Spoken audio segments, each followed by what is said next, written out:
오늘 성경 말씀은 마태복음 13장 31절로 43절까지의 말씀입니다. 35절까지만 읽겠습니다.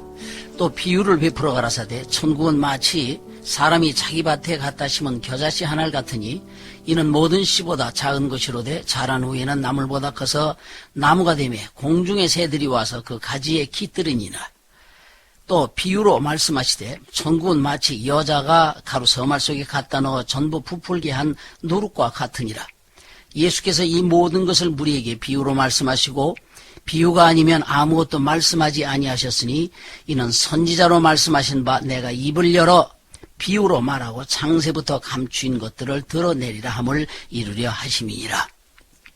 오늘은 겨자씨와 가루 서말의 비유를 말씀드리겠습니다. 예수께서 비유로 말씀하시는 것은 두 가지 의미가 있습니다.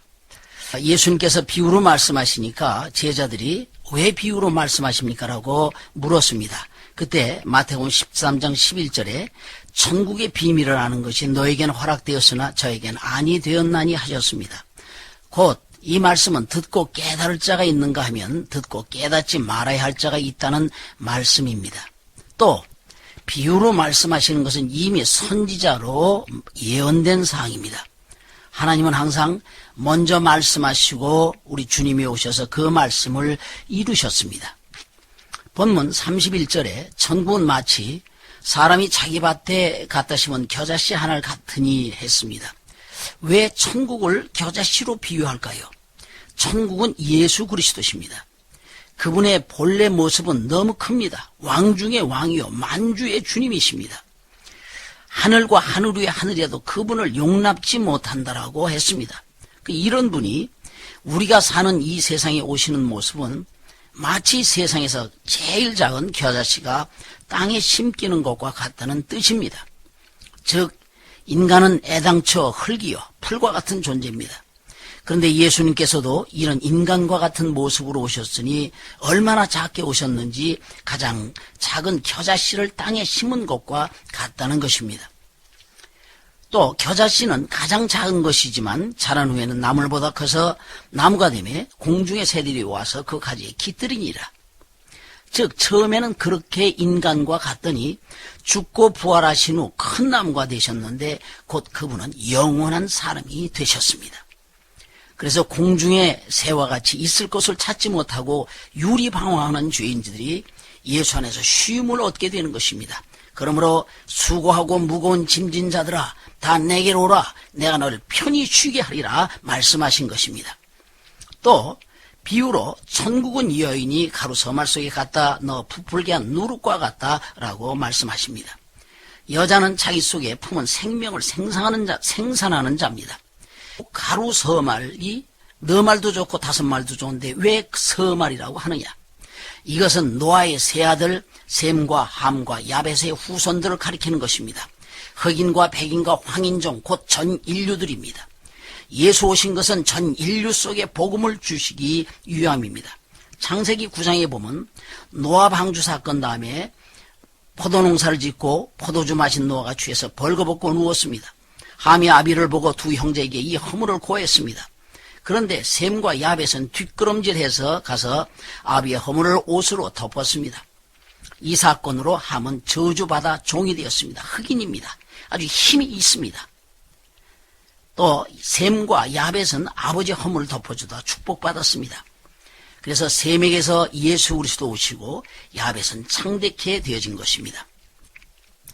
노아의 세 아들의 후손 곧 이 세 인종에게 누룩 곧 복음을 넣은 것입니다. 누룩 넣으면 빵이 부드러운 것처럼 죄인은 가슴이 딱딱하게 굳었지만 복음 들어오니 그 가슴이 소망으로 부풀어 살아난다는 것입니다. 누룩은 부정적 의미로도 사용되었습니다. 누룩은 잘 들어가면 사가서 생명이 되기도 하지만 한편으로는 망쳐서 사망의 냄새가 나게 하기도 합니다. 그런데 이런 말씀을 하나님께서 그냥 인류에게 그냥 복음을 주었다 하면 좋을 텐데 여자가 가루 서말 속에 누룩을 넣었다라고 하니 알 길이 없는 것입니다. 왜 이렇게 하셨을까요?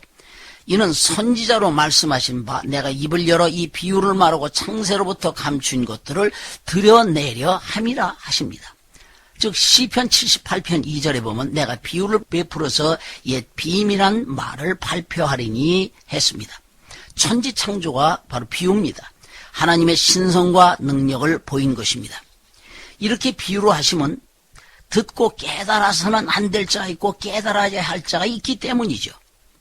깨달아서 안 될 자는 예수를 십자가에 넘겨줄 자들입니다. 또 깨달아야 할 자는 이 복음으로 전 인류에게 확대시켜 나갈 제자들입니다. 12제자가 70명이 됐고 500명으로 해서 이렇게 전 세계로 흩어져 나가 오늘 우리까지 예수를 믿게 된 것입니다.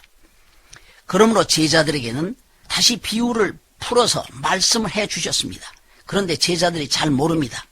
씨 뿌리는 비유는 알듯 말듯하고 겨자씨와 가루 소말의 비유는 아주 모르겠고, 그러니 제자들이 다 간 후에 살며시 예수께 와서 밭의 가라지 비유를 다시 설명하여 주소서라고 말합니다.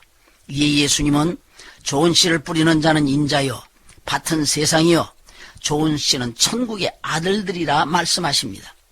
예수님의 12제자를 통해서 70명, 500명 그리고 오늘 우리까지 천국의 복음의 씨가 된 것입니다. 오늘 우리가 씨 뿌림 받은 자들입니다. 또 가라지는 악한 자의 아들이요 곧 사두개인이요 바리새인들입니다. 이들은 행위로는 철저하게 잘합니다. 그러나 주님은 이들에게 독사의 자식들아 하십니다. 이 가라지는 마귀가 뿌리는 것입니다.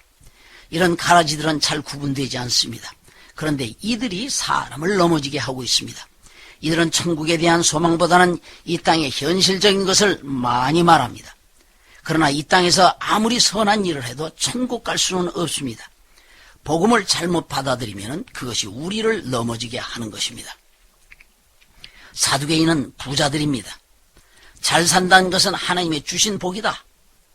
그러므로 바로 내가 하나님께 복받은 자가 아닌가 하면서 영혼 같은 것이 어딨나 하는 현실주의자들이죠.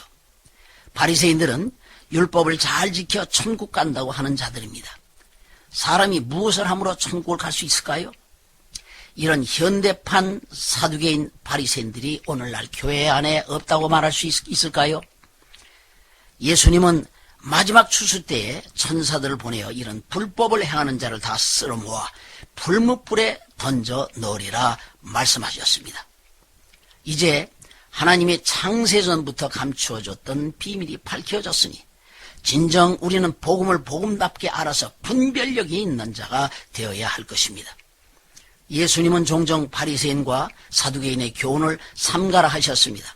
우리 속에도 쓴 뿌리 곧 가라지들이 있습니다. 그러나 그런 것 말해서는 안 됩니다. 이 비유를 통해서 오직 복음만을 말하기로 결심하여야 됩니다. 복음은 비록 작아도 전해놓으면 생명이 있게 언젠가는 됩니다. 자꾸 전하십시오. 그러면 물 주는 자 있고 자라게 하시는 이가 있다고 했습니다. 들었던 말씀이 어느 순간 내게 생명이 되어 오게 될 것입니다. 잘 몰라도 복음을 전하십시오. 의로운 도구가 되어 오직 예수의 생명만 말하기로 작정하는 여러분이 되시기를 예수 이름으로 축원합니다. 주여, 때를 얻든 못 얻든 주의 복음 전하는 입술이 되게 하여 주시옵소서. 아멘.